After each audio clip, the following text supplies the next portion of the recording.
Pambansang Yobab na hilo-hilo sa Iloilo dahil daw sa mga matabang na pagkain sa cafe na Coffee Break. Ang dami nyo dyan, walang masarap sa inyo. Ni isa. At sumagot din ang Coffee Break tungkol sa kanilang sinabi. We appreciate sa lahat ng mga feedback mo. Kaso nasaktan kami sa masakit at explicit language na ginamit mo sa review mo. Pag daw ikaw ay obese na o papunta ka na sa diabetic, naapektuhan daw yung panlasa mo. 50-50 daw yun. Awa pala si James Yapper. Ang paborito yung Yotaps. Para magatid ang balita kita sa inyo. Ito ay galing kay Yulin Castro na gumagawa ng mga food review sa kanyang TikTok. At kamakailan nag-post siya ng isang comment tungkol sa kinain niya sa Coffee Break. Ating panoorin. Try kami dito sa Coffee Break. Dami. Out of all of you, all of you, walang na-direct. Even the drinks, even the lasagna, lahat tabang. Ito bang daw? Ang PWD kasi person with diabetes. Bawal Wala yung akong sobrang diabetes. tamis. I'm sorry. Bawal kasi sila Ang mataba. dami nyo dyan, walang masarap sa inyo. Ni isa. Tiyak. Guys, mga taga Iloilo, saan masarap ang pastries nyo dito? Thank you so much. Love you. At yun na nagsimula ng high blood na sana hindi sa kanya, ng mga comments na nainis at mga comments na nakikisimpatya sa kanyang paraan ng pagsabi ng kanyang opinion. At syempre, ang taste ay subjective. Marami na rin tayong mga review sa dinaanan, kay Diwata Pares. Ito lang, hindi ganun kataas expectation ko. Mababaw lang. Pero masarap pala ito. No joke.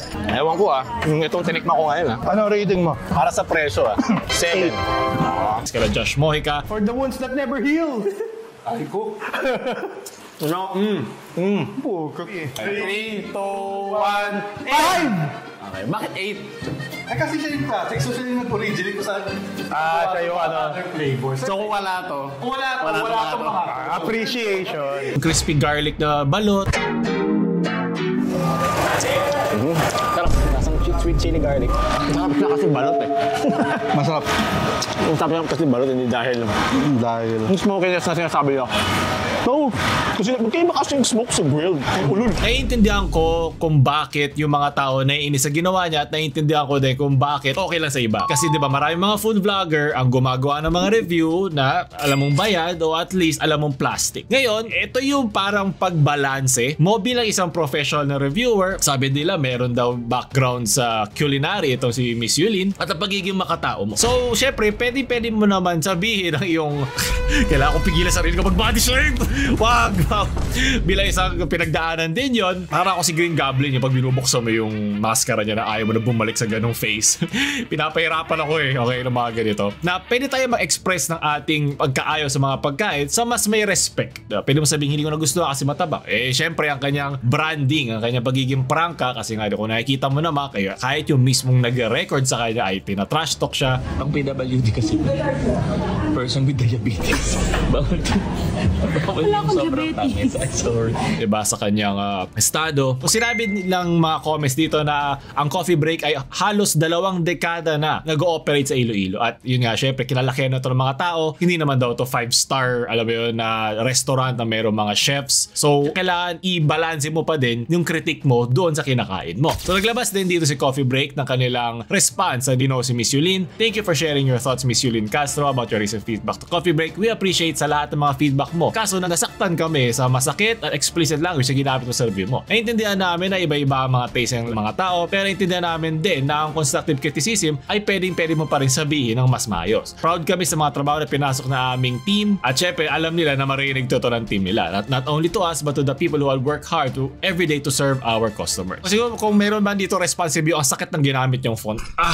Ang sakit niya basahin, gumamit kayo ng mga sans, parang awa nyo na, mga sans font.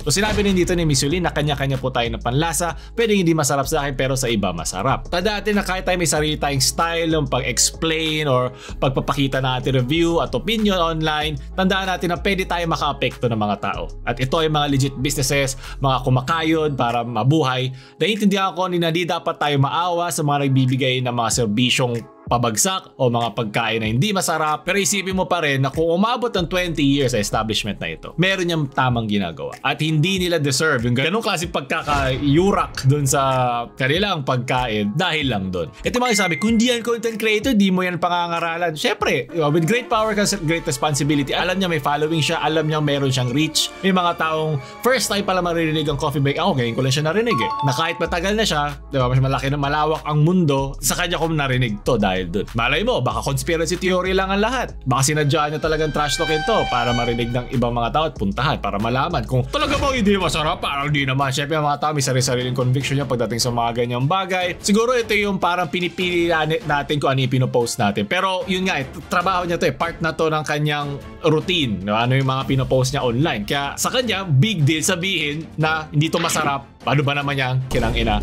Pero kung ikaw, di ka wala ka namang following, isang simple ka lang na tao na nagre-review online, hindi siya ganun kasakit. Pero syempre, lahat naman, sabihin natin 10 kayong walang following, 10 kayo na nagpo-post sa Google review. Ako, nag-check ako ng Google review dati nung sa tomatoes ba yun, basta mga pagkain. Gusto natin, dino-double check ang quality na ating pupuntahan, mapa sa movies man yan, sa pagkain, at kahit anong kinukonsumo natin online. Gusto natin ng review ng mga tunay na tao. At yun, napupunta na tayo doon sa paano natin pinoproject yung sarili natin doon sa mga reviewers online. Oo, nakakaasar pag ang isang food reviewer ay may pagka-plastic na sobrang sarap na sarap, kala mo lalabasan na siya sa kanya sinubo sa bibig, pero di naman pala ganun kasarap. O OA lang yung sarap. Okay lang sa akin maging OA ka, kasarap, kasi alam mo minsan yung mismo mga reviewer ay performance-based na parang natatawa na lang kasi ganun siya mag-react eh. At ayoko naman pag dina-downplay naman nila yung sarap talaga ng pagkain, di ba? Parang gusto nila maging cool, hindi mas, di ba? May nag-viral din dati na kumain siya ng street food tapos parang nandirin-diri siya, di ba? Ginawa niya yung thing yun.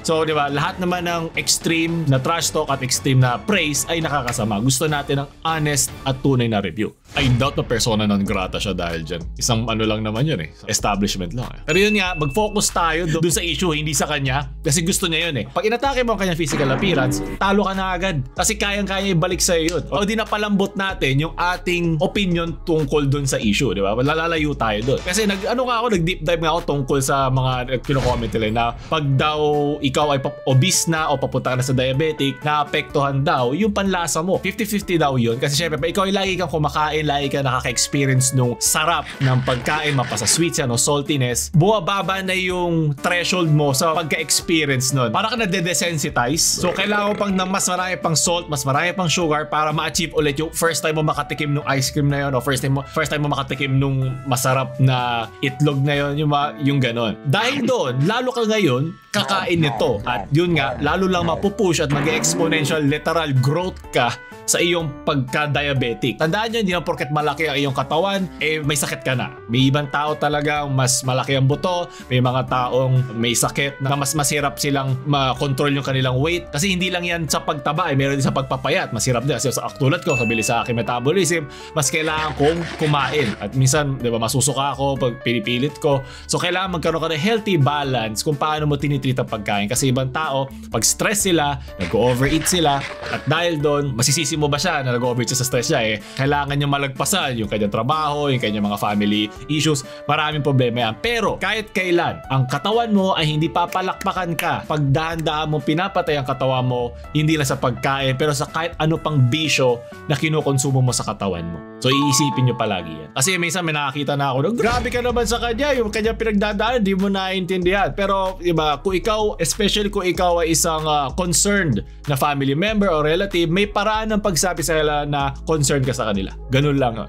At most naman ng mga tao, alam nila yung pinagdadaan nila, alam nilang namapayat sila, alam nilang mataba sila. Usually, alam nila yon. So, pag ito ay narinig mo sa ibang tao, tulad ng mga sinasabi ng tao sa kanya, iba na ang dating agad, di ba? Meron agad context na nagbago dyan. Ikaw ay isang outsider looking in, pero wag natin babaliwalain yung mga ibang mga concerned na mga tao sa iyong health. Mapakatabaan man yan o kapayatan. Matapos matutuloy tayo i-extend ang ating kamay sa kanilang mga tulong. Malay ba, gusto ka samahan nila sa gym, di ba? Para hindi ka mahinaan ng loob o meron kang partner na pwede mong kasama sa mga check-ups or kung ano man yan, kahit anong health related yan. Kasi ang iyong katawan, ang iyong organs ay hindi papalakpakan at hindi ika-cuddle ang iyong mga opinion pagdating sa health. Ang usapang medical ay scientific. Pag scientific ay isang bagay, hindi dapat kasama dyan ng emosyon. Kasi gusto ko, healthy kayo lahat.